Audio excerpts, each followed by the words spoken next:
Good morning, good afternoon, or good evening. Welcome to the Bronx Queens Bros podcast, better known as the BQB podcast. I'm Big B. We got Big D and Jack B. Dave, how are you doing?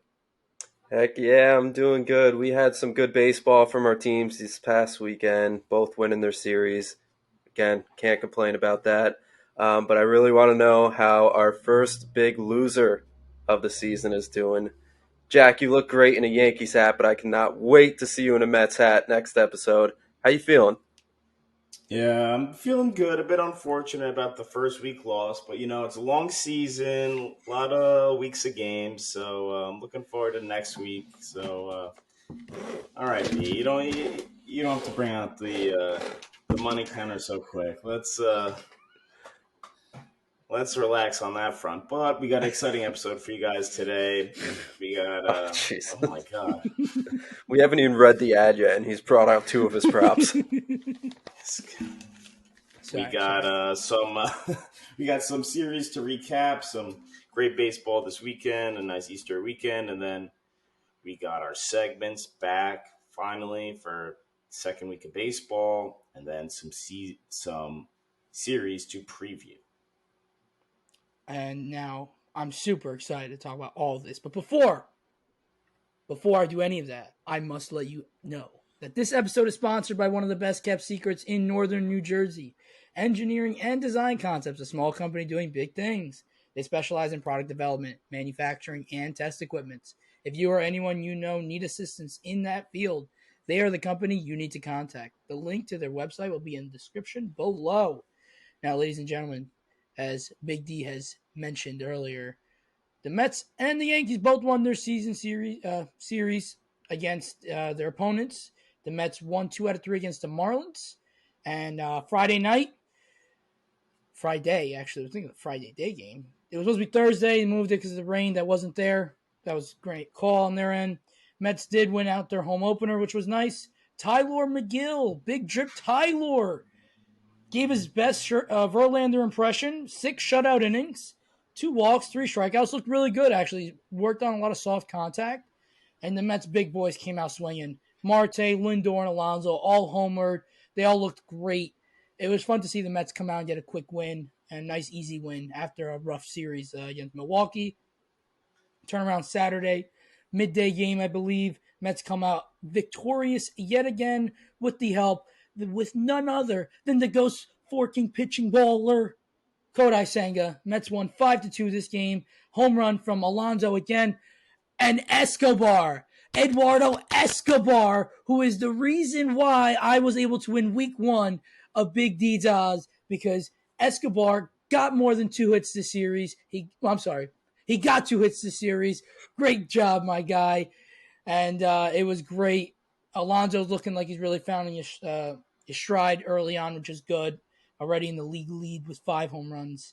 And then on Sunday, the Mets, due to Cookie being cooked early on in the season, Carrasco, 4 2/3 innings, allowed 6 runs, 3 walks, had no splitter, had no slider, couldn't locate his fastball. And but Francisco Alvarez got his first start this year, 21-year-old top catcher for the Mets. He got an RBI single in his first at-bat. Didn't do much other than that. Was unsuccessful throwing out 2 of the Marlins base runners, which hopefully he improves on that. He has a good arm. It looks like he was just rushing. It looks like he was trying to do too much. Hopefully he settles down a little bit. And I do want to shout out Steven Nogasek out of the Mets bullpen, pitched 3 1/3 innings, only allowed to run, struck out 5. That type of performance helps the Mets going into the series against the Padres. Those are the big boy performances out of the bullpen, like that middle long relief guy. Wanted to shout him out. And as I said, Escobar got his hit in this game, which was his second hit, helped me win again.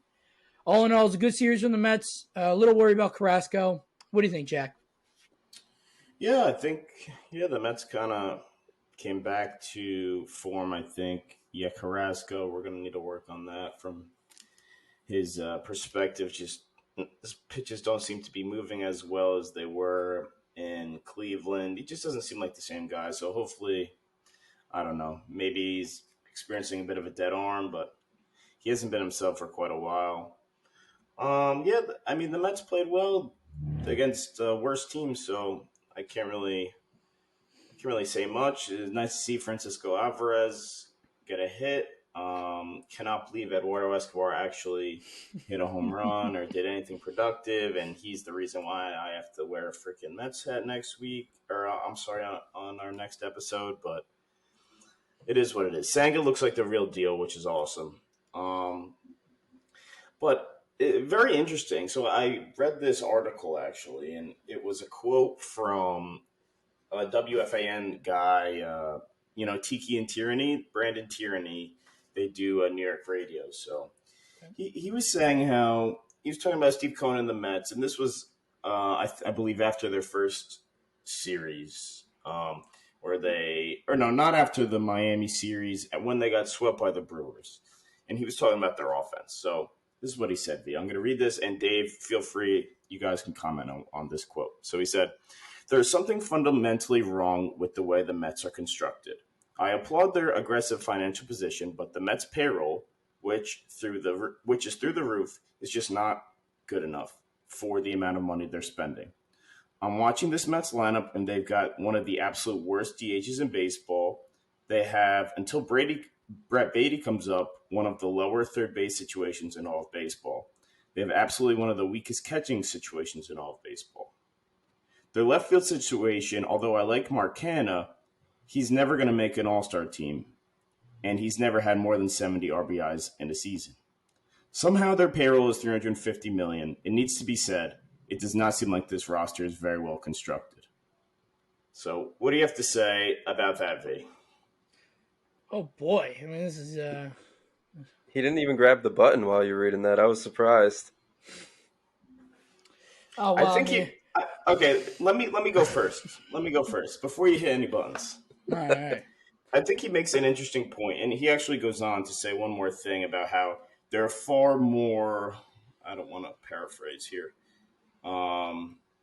They're very reliant on their top hitters, which is basically what he was saying. How you wouldn't, when you hear about the biggest payroll in the history of baseball, it's kind of odd that this is the lineup that is kind of put out every day. And we saw that on Sunday with a horrendous lineup. If we're being honest, I mean, we have Tommy Pham leading off. We had Tim LaCastro in the lineup as well. They're trying to give our boy Nimmo some days off. Just, I don't know. And it just doesn't seem like the lineup of a team that spent the most money, right? And I would argue they're not a top 4 lineup in the NL. Like, I feel like you could argue that.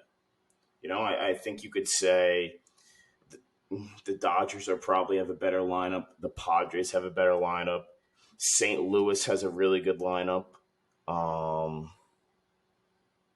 Probably some teams I'm missing here and there. But, just for the amount of money that they're spending, I feel like he does make a good point that they're awful reliant on Pete. I mean, we've said this too. Pete and Lindor to carry the offense. And if they're not hitting, if they're not producing, this team, might struggle, especially if they're not going to pitch at the caliber they did last season. Oh boy, there's a lot to break down here. Well, the only thing I'm gonna say is, listen, what are we? 8 game? How many games into the season are we? I believe the Mets have played 10, right. haven't they? You're right, V. 10 games. Yeah. Now, does every team have like 1 or 2 guys that they really rely on in the lineup? Yeah. Right? Okay. Does every team have? I got this. I'm just gonna tell you what my opinion is. I get it. Lindor and Alonso are the big 2-headed guys in the lineup. You go to any team, go to the Cardinals. I'm going to go to all your pinpoints here. It's Arenado and Goldschmidt. They got nice pieces. They got guys, but so do the Mets. The Mets got Marte. The Mets got Nimmo. Those are guys. All right. I feel like there's levels. There's levels. I mean, they're not close to the Padres or the Dodgers as far as offensive talent. And they're not close to the Phillies, the Braves, too. I would agree. I'm not going to disagree. Phillies went healthy. Phillies went healthy, yeah, for sure. And Braves went fully healthy, for sure. I'm not going to argue the facts here, but the only thing I would say is, like, I mean, the guy said we have one of the worst catching. I'm going to disagree with that. I don't think the Mets have, because the Mets defense at the catching Yeah, position is fantastic. you're right there. You don't So really need an offensive you catcher in don't, today's and MLB. the Mets have great guys. Like now that Alvarez is here, and Alvarez maybe could be that thump in a lineup that we all think he can be. That whole statement's out of the question. But he didn't mention Alvarez, so I'm not going to come for him. And Right. I agree. I completely agree. Brett Beatty should be up right now. It makes zero sense for me that he is still in AAA. And then the DH situation, Vogelback is not as bad as people like to think he is. I think Vogelback's what he can do is a guy who's going to bat around 230 to 250, get on base at 350, cannot run, and can hit you 15 to 20 home runs, which by all means is a more than serviceable person to be a platoon DH guy. The thing is, the Mets can't find this guy who could hit lefties, and that's the same problem. The Mets have ironically faced a lot of lefties early on in the season, and they're about to face, I think, 2 more in the upcoming series against the Padres. It's this constant theme that all these guys in the lineup just don't hit lefties, and it's just ruining all these early season numbers. But I'm not loving the team is a little old, and I will agree to that. But also, everyone for the most part is on short-term contracts. Like Scherzer, Verlander, next 3 years are going to be off, and that's responsible for about $90 million of payroll. Yeah. So I'm going to agree to a certain extent with the guy, but I think most of his takes were. Don't bring that over here. That's bullshit. My honest opinion. V, I got a question for you. This might be testing you a little bit, and I apologize for putting you on the spot, but to go to this point, are there any Mets players who you feel are just being overpaid? Like, I know it's hard to keep track of everyone's contract, but does anyone come to mind that are unnecessarily adding to the payroll? That's a good question. It's a good question. Because I think that's kind of the point that's trying to be made is you have this massive payroll. Why are you still having all these question marks when you have a team like the Rays who notoriously keep a low payroll and off to this hot start? So I guess in that way I kind of agree with it. But again, it's also early and the Mets are a solid team. And if I could just butt in really quick, it's not only that I think his point was more of just a long-term projection for this team rather than a reaction to their start. You know what I'm saying? Which I think he does have a point there. When you read the guys in the lineup, they're not. I don't think it's a top 10 lineup in baseball, which you would expect from a roster that's constructed with the highest payroll in baseball. But V is right. A lot of that payroll is tied to those two pitchers. And, Scherzer hasn't been himself, and Verlander has yet to pitch for the Mets. So we'll see. I think Carrasco is the main guy that you would say is overpaid. He's making $14 million, and then his contract expires, to V's point as well. He'll be off the books after the season. So that you do get some relief there. But, Steve Cohen, I'm sure he'll find a way to spend the money. But maybe Billy Epler is not the long-term answer at GM. And I think, those are the decisions that the Mets are going to have to make in the offseason. A big thing I'm going to say right now is David Stearns. You guys know this name, maybe? A Milwaukee Brewers front office guy. Step down. I think he's one of the best minds in all of baseball. Step down. He's still under contract in Milwaukee, but he has no part of them, if I'm not mistaken.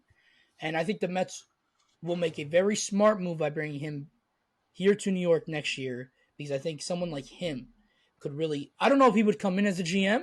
I don't know if he come as president of like baseball operations. I think Billy Epler needs a David Stearns to start making some real good moves. But I'm going to answer your question, Dave. Now that I had a second to think about it while Jack was speaking there, some of the I think Narvaez. Listen, I don't love the guy. It's an overpay for a position that you have a top catcher coming up in. And I get it, you don't want to rush a top prospect up there, but I would have never gave this guy what he got. I would have had 2 years. I think it was like over $10 million a piece. For me, that's extreme. Tommy Pham, way too much money. I think you could have got him for nickels on the dime. I mean, I just think that the Mets overpaid everybody by just a little bit just to get them on the team. So like Nimmo, I think Nimmo's a very valuable player and he's worth a lot of money. I don't know if he's worth $20 million. I think he's worth closer to 15 to at most 18. And I think that's the common theme throughout all the players on the Mets is that they all got a little bit more than their value, which is fine because that's how they were able to get on the Mets. But I think it's just all adding up, in my opinion. Yeah. And it's not our money, so who do we care, right? Yeah, you think I give a shit? You think I care? But I do think he has a point there where he's like, yeah, best or highest payroll in baseball, you kind of expect the best roster in baseball, and that's not necessarily what we have here. But things, it's a lot of the timing game, who's a free agent when. So yeah, Now, I think good points all around. before you get into the Yankees, Jack, Sure. I would like to say something. I pulled up this stat on my phone. I'm looking at it right now. I'm going to shout out Ronnie Mauricio, first ever member of the Hot Stove when we started this channel. He is absolutely raking in AAA. He's batting .353 with a .405 on base percentage, 3 home runs, 9 RBIs, and about 34 at bats. This guy looks fantastic. I would love if Vogelback doesn't start swinging and hitting with authority. I don't know how you keep this guy down there, along with Mark Vientos, who's been covering the ball. Brett Beatty, who's hitting well. I don't know how you keep these 3 guys down there if the guys up here that are the veterans aren't producing. They might be the spark this lineup needs if the Mets don't pick up the offense like I expect them to. I just want to shout out Ronnie because big man Ronnie, I think he's going to be a big time guy here. Can I, real quick, before we jump into the Yankees, I just want to bring up kind of like a weird ambiance going on in the stadium Saturday around the 9th inning. I felt like it was like quiet. I was hearing some crickets. Something like a musical instrument, I feel like could have really filled that gap. But we did not have that. We did have David Robertson, though, get his second save on his second save opportunity. So, positive note, I'm going to keep harping on the Mets bullpen. I'm going to keep harping on V. And let's talk some Yankees, huh? Yeah, let's talk some Yankees. So Friday we had a bit of a tough game. We had our boy Clark Schmidt pitch, and boy did he struggle again. 3 and a third for Clark, 4 earned runs, 3 walks. He did pick up 3 strikeouts. So once again with Clark Schmidt, his stuff is nasty. He just seems to not be able to locate, and that's his biggest problem. Franchi Cordero with a monster 3-run home run against the team that cut him in spring training. And Oswaldo Cabrera stays hot from his hot spring training. 3 hits, 3 RBIs. Nice to see him getting warm. Saturday, finally a dub for the Yankees. 4-1. They beat the O's. Brito, my boy, the rookie, pitched another great outing, only walking 2. Holmes was electric with his sinker. I mean, he looks to be in midseason form, which is great to see. Dave with a fire call, 2 saves for Holmes this series. Super sharp from Dave there. As always. Aaron Hicks, guys, got an RBI and a hit. Aaron Hicks? Are you kidding? Let's go.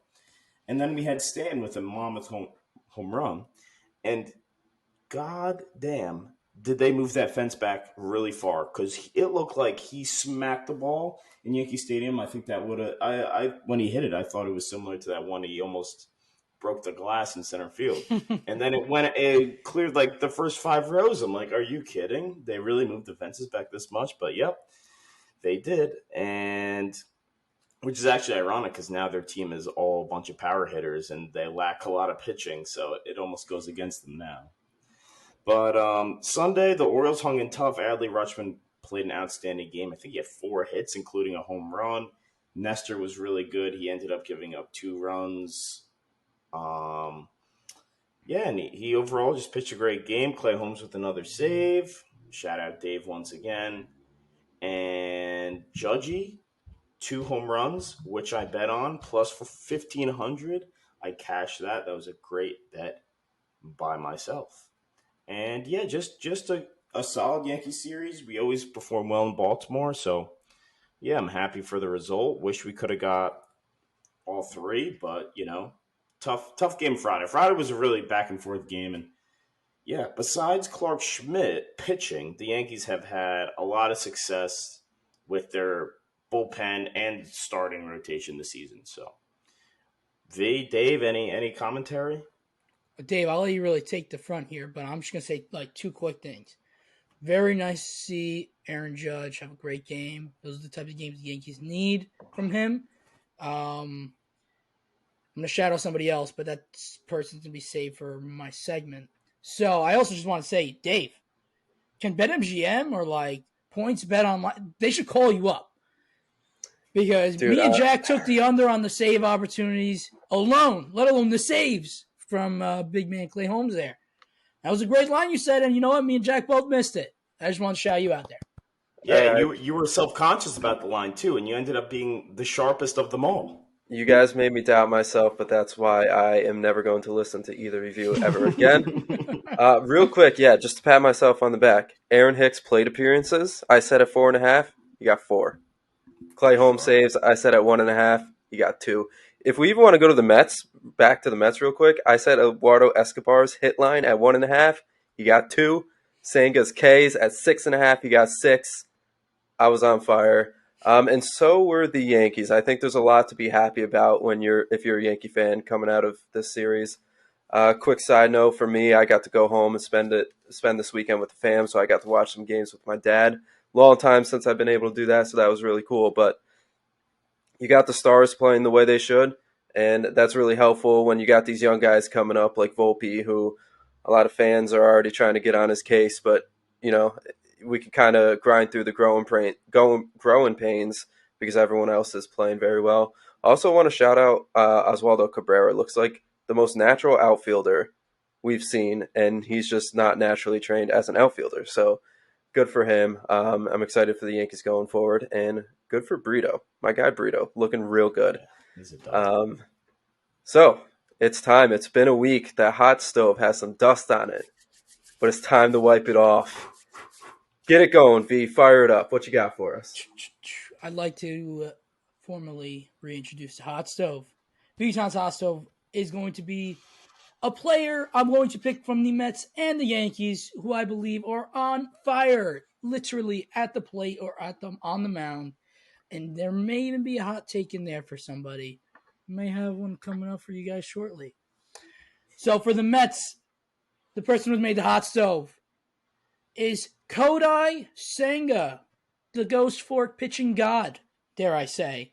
This man, his first 2 starts in the big leagues, 2-0 with a 1.59 ERA, 14 strikeouts and 11 1/3 innings pitched.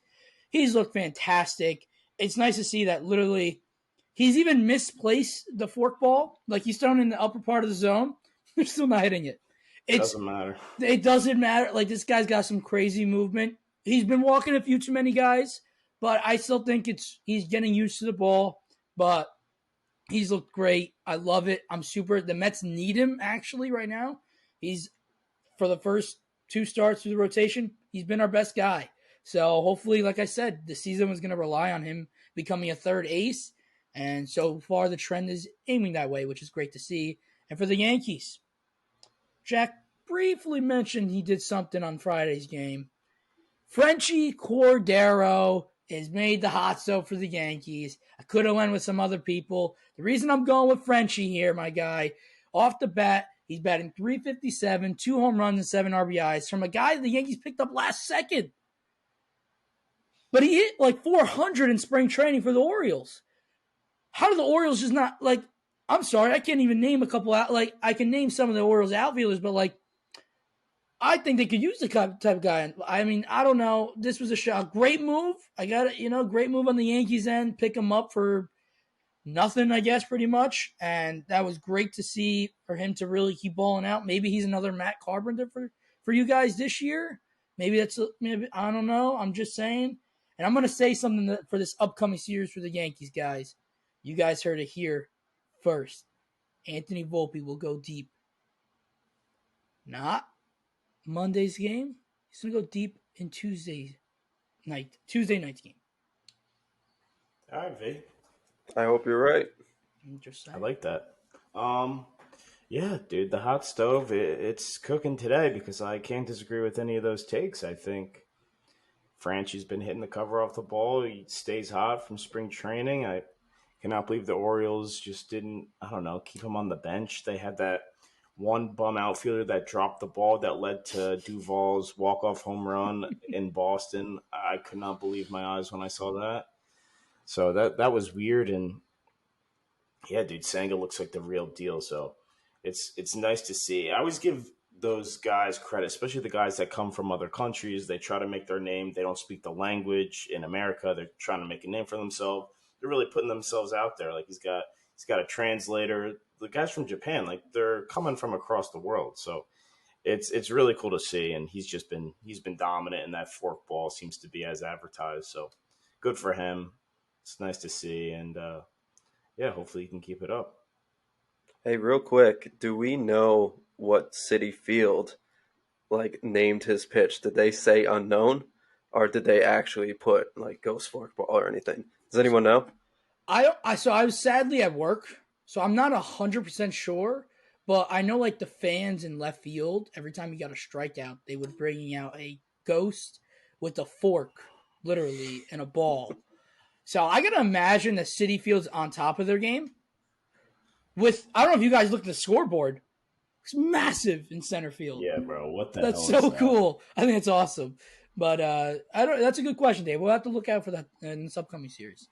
Yeah, I'm curious. Yeah, so I think now it would be a good time for the jack off. Ooh. So It's a for the better jack time than off, ever. yeah, it's a great time. The hot stove So always gets me excited. I I can never be too mad with a 3-2 series win, but I do have two guys that really boiled my blood for the Yankees in their series. So both of them occurred on Friday's game. Now the first one would be Clark Schmidt. Clark Schmidt had a really rough go of it against the O's. Pitched, like I said, 3 1/3, gave up 5 hits, 4 runs, all of them earned, walked 3 guys, only struck out 3. And then against the Giants back on April 1st, 3 1/3, 5 hits, 3 runs, all of them earned, gave up 2 homers, a walk, 5 strikeouts. So the strikeouts are there. His stuff is disgusting. He throws really well. It's his command that comes and goes. And when I say comes and goes, sometimes he loses it, and then sometimes when he loses it, he has the knack for leaving the ball right down the middle, and then the ball flies. So, Clark, I'm not angry at you. I just want you to be encouraged, and I want you to be motivated, and maybe we could play a little bit better, my friend, because I think the Yankees have only let up 6 or 7 runs outside of the Clark Schmidt runs, which is just absolutely absurd for the games that they've played. Another one is going to be Aaron Boone. So I don't know if you guys saw in this Friday game, Franchi Cordero is facing a lefty, and they decide it's now time to pinch hit Isaiah Kiner-Falefa, who this year has yet to hit the ball out of the infield. And I think, I don't even know what he did. He's grounded out or something, ended the inning. This was with a man on third, chance to tie the game. The Yankees eventually would get the lead and then lost the lead. And then Kiner-Falefa came up again with a runner on third and promptly struck out. And just Aaron Boone, he really pisses me off because he overthinks the game, man. He overthinks. Why are we really that worried about lefty, righty that we're putting in Kiner-Falefa, who's one of the weakest hitters in the game? Just because he's facing a lefty, he's not going to do it. Maybe he bloops the ball over second base. He's not going to drive the ball. What are we doing? And then Cordero comes up yesterday, I believe, or it might have been Saturday against a lefty. They left him in, and first pitch, he just roped a single in between first and second base. So, Aaron Boone, he does seem to drive me crazy, and he's also doing this thing where he's just letting all the relievers pitch. Like Jimmy Cordero gets to pitch, in seemingly important games, and you got these other no-namers pitching in important games. And now Loizaga seems like he's on the IL because Boone did not really manage him correctly in the first series. So I could really go on and on, but that's going to be it for the Yanks. I can't really be too upset. I really can't be. And for the Mets, I don't mean to pile on, but Carlos Carrasco, man, you're going to need to find it. I mean, last year, he had an all right season. He had a 4 ERA and only 152 innings, but he really has not been himself ever since his Cleveland days and, 2016, 2017. He was a solid pitcher for the then Indians, now Guardians, throwing 200 hittings this season. And now, injuries have kind of derailed him, and his pitches just don't move the same. He used to have some of the best stuff in baseball, and now it's looking grim. He's got an 11 ERA so far this season, and he just seems to get hit hard. He's like one of those guys. He comes in, and he just seems to be like the exit velocity seems to be really high. I don't know if he's tipping or his stuff just is not there, but he's got to make an adjustment. That's all I got. I don't mean to pile on your boy. No, he's got to just hit his spots. He's always been that pitcher that he doesn't have the 98-mile-per-hour fastball. He's got to hit his spots, and this year he's walking. He doesn't usually walk that many guys, I feel like, and he's walking guys. He's not hitting hitting the corners.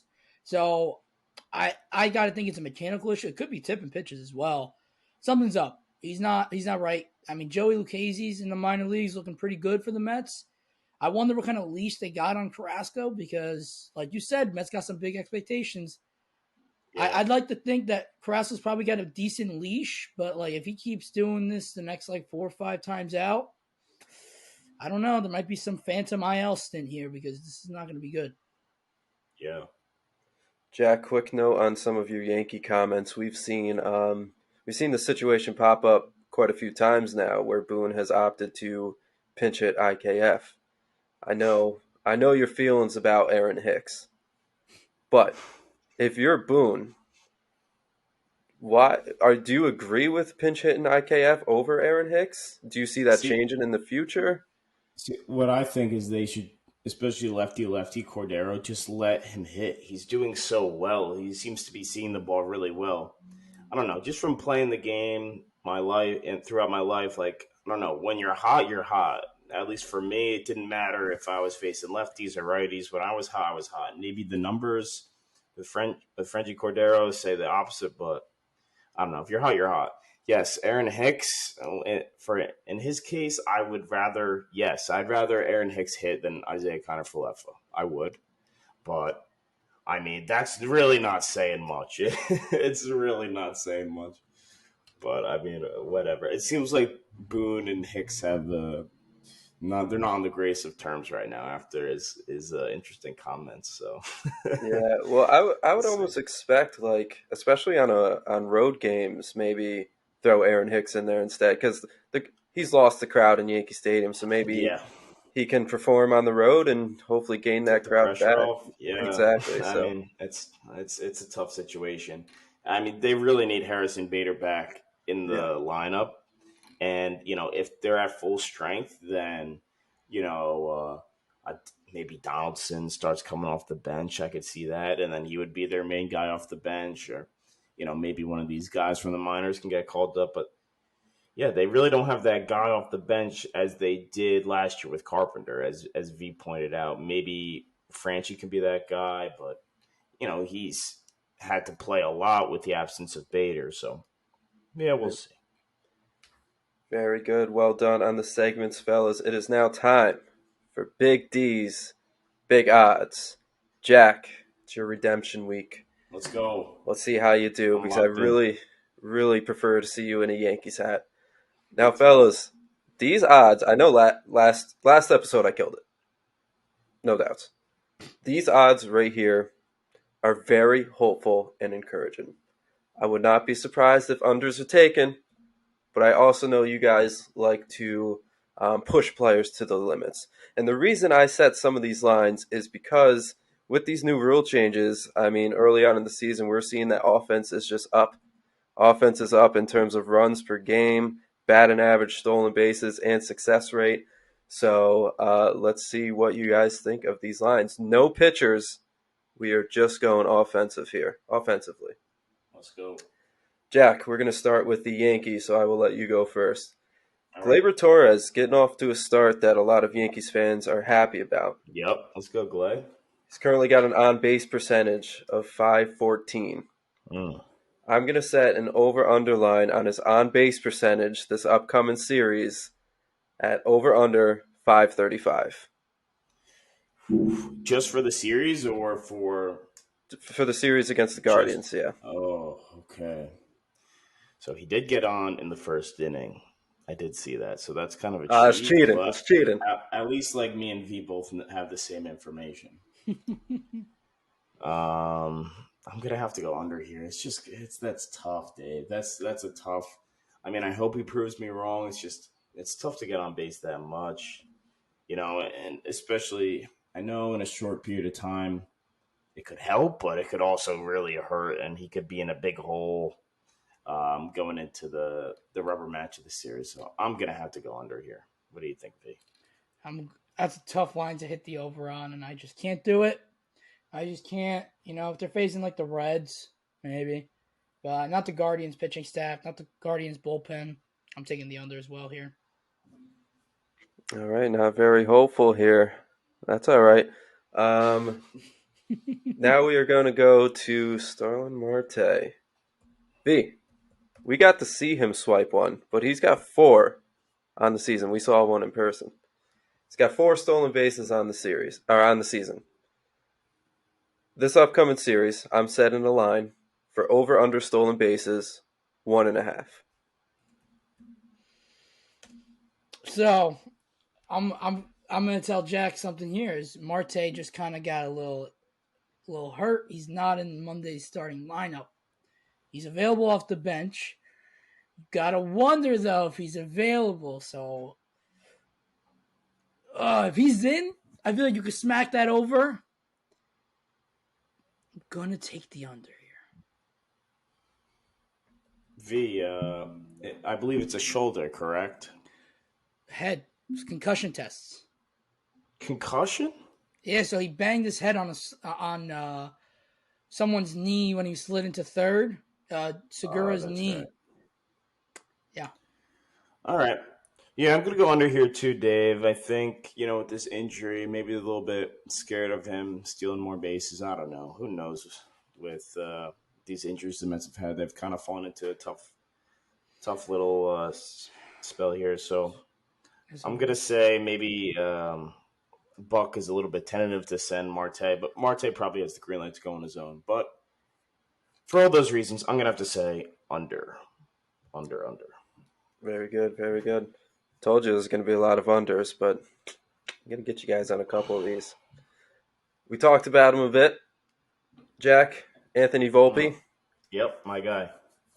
Seems to hopefully be figuring it out, heating up a little bit. Steady. He's got 4 hits on the season. I'm going to set an over-under line on hits this upcoming series at 2.5. Okay, so I'm not sure if he has a hit this game. Don't look. I won't look. Don't look. I'm taking the over. Anthony Volpe's my guy. He looked really good at the end of the Orioles series. He hit that nice triple. I thought it was going to be a home run. I was super excited there. He's so fast. Infield singles. He's just, I don't know. He's striking out a little too much for my liking, but hoping he can figure it out a little bit more. I'm going over here. Listen, Jack, I love arguing with you, but I can't argue with you yet here because I'm taking the over with you. I'm a big Volpe guy. I know I'm a Mets fan, diehard Mets fan. I'm a baseball guy. I have a lot of hope for Volpe. I want him to do well, and I just said it before. He's hitting a home run this series. That means he's only got to get 2 other hits. So I'm taking the over. Okay. I am not surprised by any of these answers. This is all a calculated procedure, as is everything I do. I don't take a pee without a formula, So Pete Alonso has been getting off to a very, very good start for the Mets. He's got 11 ribbies on the season, leading the team. I'm going to set an over-under line. Pete Alonso ribbies in this upcoming 3-game series. 4.5. Oh, man. Against the Are you Padres. expecting some big games for him or what? That's a good question. You know what? Fuck it. I'm taking the over. They're facing some guy named Ryan Weathers. Whether he's good or not, I have no idea. I've never heard of him. And I think they're facing Snell on Wednesday. I'm tired, guys. Long weekend. All he needs to do is hit a grand slam and get an RBI single, and I win the bet here. Unless Jack takes the over with me. I don't know. He's not a big Alonso lover, so I'm shocked if he does. So I'm going to take the over. And when I win again, I'm going to thank Alonso for this one. Nah, Dave absolutely just baited the hell out of you because he knows I'm taking this under. He knew you're too much of a Pete Alonso fanboy to take this under. I'm taking the under. There's no way in hell this man's getting 4 RBIs against the Padres pitching and their 5. bullpen. It's just 5. He needs to get yeah, 5. yep, 5. So it's not happening. There's no way. We shall see. We shall see. We shall see. All right. Now, I usually do a nice, easy one of Mets and Yankees total wins, but I'm going to change things up on today's episode. So, in total, the two teams have scored 83 runs. The Mets have scored 39, Yankees have scored 44, and combined they have played in 19 games. This is obviously not counting the game that is being played right now. So, in 19 games, together they've scored 83 runs. They are going to play in a combined 6 games. So I'm going to set an over-under line in combined runs scored 28.5, which is on average 4.75 runs scored per game. Jack, I'll let you start off. Okay, I'm going to go over here. I know they're facing 2 tough pitching staffs, but I'm just going to believe. I'm just going to blindly believe, and I'm going to go over. That's all I got. I want to hope and say over, but I'm gonna take the under. What is that? What was the line I really again? shouldn't have went first there. 28.5, you said? Yep, in 6 games. Yeah, I'm gonna take the under. Take the under. You see what he did there, ladies and gentlemen. He waited for me to go first, so or it would have been all up to Pete. So now he's got some wiggle room. I love it when you guys disagree. I love it. Calculated moves. Not only Dave can be calculated out here. I'm smart. So real quick, just a little teaser for next episode and what I'm going to do to you two. I want you guys both in the next couple days to study up on your Yankees and Mets history. Because next episode, I'm going to pose 5 trivia questions per team. Each question that you guys get right is a multiplier towards your over-under picks. Ooh. Let's go. All right, so study up. No heads up, no inclination of what I'm going to choose. You just got to be well-rounded, knowledgeable, handsome guys. All right, that's all you got to do. I'll try my best. So we, as always, destroyed our segments. Real quick, we got some time. We've talked a bit about them already, but let's preview these upcoming series. Yankees, Guardians, Mets, Padres. V, let's have you start with just some thoughts going into the series for the Mets. Yeah, I think it's just about to get started. Max Scherzer versus Yu Darvish, a rematch of Game 1 of the Wild Card Series last year. Would love to see. Don't laugh. He got absolutely shellacked, obviously, and he didn't have a good outing his last time out. Would love to see him come out and dominate. We really need him to be Max Scherzer. Hopefully, the Mets could somehow figure out Yu Darvish. I'm not too confident there. Peterson versus Ryan Weathers. Hopefully, Peterson can limit the base troubles he's been having, walking a lot of guys, a lot of singles, and then big trip Tyler against who I believe is going to be Blake Snell. I could see the Mets winning here, 2 out of 3. It's going to be fun. I'm really just looking forward to seeing the pitching between Scherzer, Peterson, and McGill. They're going to face a good lineup in San Diego. Better lineup than they face at all between Miami and Milwaukee. So that's pretty much what I'm looking forward to. There's something about when you say Tyler, it just makes me laugh every time. I don't know what it is. But He over-enunciates it. He over-enunciates the it. lore. The lore part. It's too funny. He's a lord. All right. Going on right now, we got Domingo Herman versus Shane Bieber, who the Yankees always seem to hit pretty hard. So that's nice. And then Tuesday, Garrett Cole back on the bump, which super excited to see him again against Mr. Gaddis. Not sure of his first name. Who is Gaddis? Do we know? Do we know? I could tell you in about a second while you do the next one. Sure. And then Wednesday, I'm going to hold my breath because we got Clark Schmidt on the mound. And There's no listed starter for Cleveland, so I'm not too sure about that. But Clark Schmidt never making me too confident. So, V, any word on Mr. Gaddis? Mr. Gaddis is currently loading. The Wi-Fi isn't the best right now. It's Hunter Gaddis. Hunter Gaddis. Hunter Gaddis. He has a career 10 ERA in 17 innings pitched. All right, look at that. You sure you want to take that under on total runs scored, B? Hunter Gaddis is gonna fucking shove. All right, except Volpe. Volpe's gonna hit Hunter Gaddis deep. Everyone else is gonna suck. Very good. Hey, I'm looking forward to these games. We got some good matchups, some good pitching matchups to keep an eye on. As always, excellent episode, fella. You guys really just killed it, as always. Hey, V, the fans can join the conversation on Twitter. Where can they find us? At BQB Podcast. Tweet me. I'll do my best to get back to you.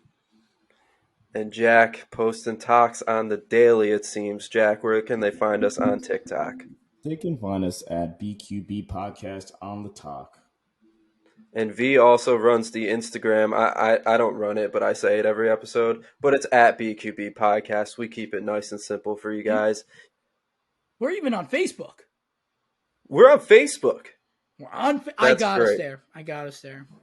Yeah, we are on Facebook at BQB Podcast. So it's nice and easy. You can listen to us wherever you get your podcasts. Spotify, Apple Podcasts, iHeartRadio, Amazon, Google, some other service. We're also on YouTube. Subscribe to us. We're posting shorts. And if you like us, tell your nephew. He'll love us. I hope you guys have a great night, great couple days. We will see you guys next time.